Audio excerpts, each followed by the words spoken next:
Обязательный фейс-контроль, но до этого измерение температуры, выдача масок, перчаток и обработка рук антисептиком. Строгие, но необходимые меры индивидуальной защиты, без которых проведение госэкзамена просто невозможно. Саида Кадзоева готовилась к ЕГЭ тщательно, отштудировала все возможные правила, написала сочинения на различные темы. Когда ты хочешь стать филологом, нельзя делать даже маленькую ошибку, признается школьница. Русский язык мне нравится, это мой любимый предмет, так у меня не было сложностей.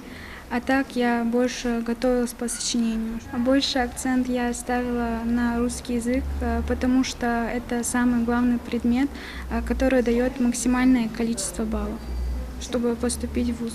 В этом году из-за пандемии ГИА претерпела некоторые изменения. Так, ОГЭ был отменен, а ЕГЭ сдают лишь те, кто собирается поступать в высшие учебные заведения. Сейчас русский язык – самый массовый экзамен. И проходить он будет 2 дня, чтобы избежать большого потока выпускников. Абукар Евлоев в числе тех, кто проходит тестирование во 2-й день. Парень надеется только на свои знания, и, как отшучивается, у него их достаточно. В период пандемии заниматься вообще не было трудно мне. Потому что я был в себе уверен. Самое главное – это подготовиться морально, но знания тоже имеют значение, потому что без знаний тут вообще никак не справиться. Нельзя вообще паниковать и беспокоиться, потому что было много случаев, когда люди просто не могли выдержать этого. С момента запуска ЕГЭ многое изменилось. Отмена тестовой части, введение профильной математики, внедрение технологий. Теперь каждая аудитория оборудована станцией печати КИМ и принтером. Вот ваш контрольно-измерительный материал. Здесь, ребята, 15 работ. Распечатка ровно в 10:00. После второй части инструктажа начинаете работу. Начало обязательно запишите, пожалуйста, и окончание экзамена надо спеть.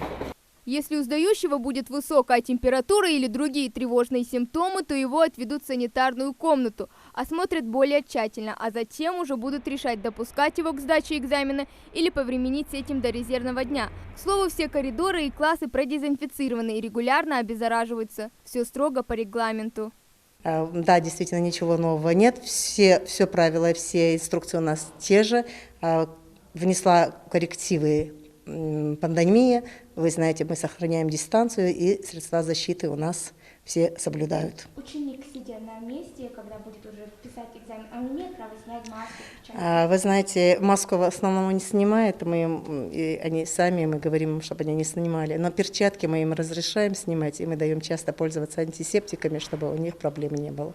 У всего есть свои плюсы. Из-за пандемии школьникам пришлось отказаться от традиционных занятий и перейти к дистанционным. Зато был дополнительный месяц на подготовку. Поэтому у Танзилы Плиевой вопрос о необходимости в шпаргалках ни разу не возникал. Я, конечно, лично не занесла в шпаргалки.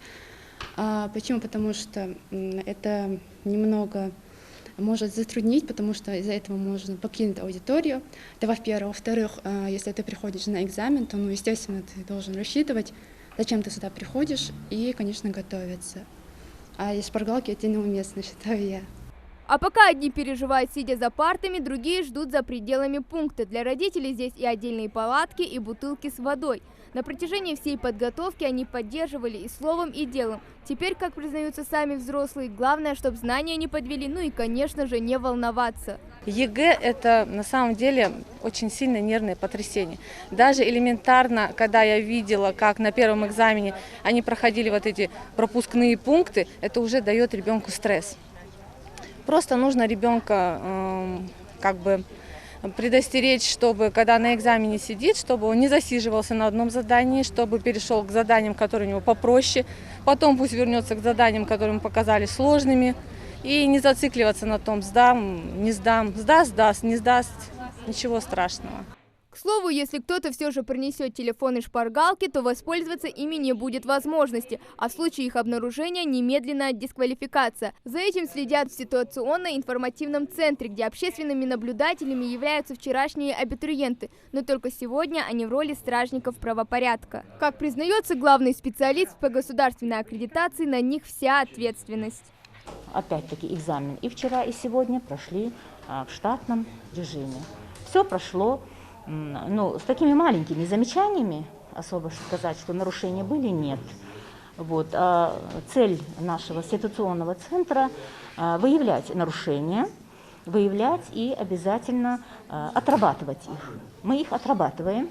Свои результаты участники ЕГЭ по русскому языку, сдававшие его в 6 и 7 июля, получат не позднее 20 июля. Проверка работ участников, пересдающих экзамен в резервные и дополнительные дни, будет проведена оперативно, чтобы все успели поступить в вузы в этом году. Хава Гагиева, Магомед Белокеев, Новости 24.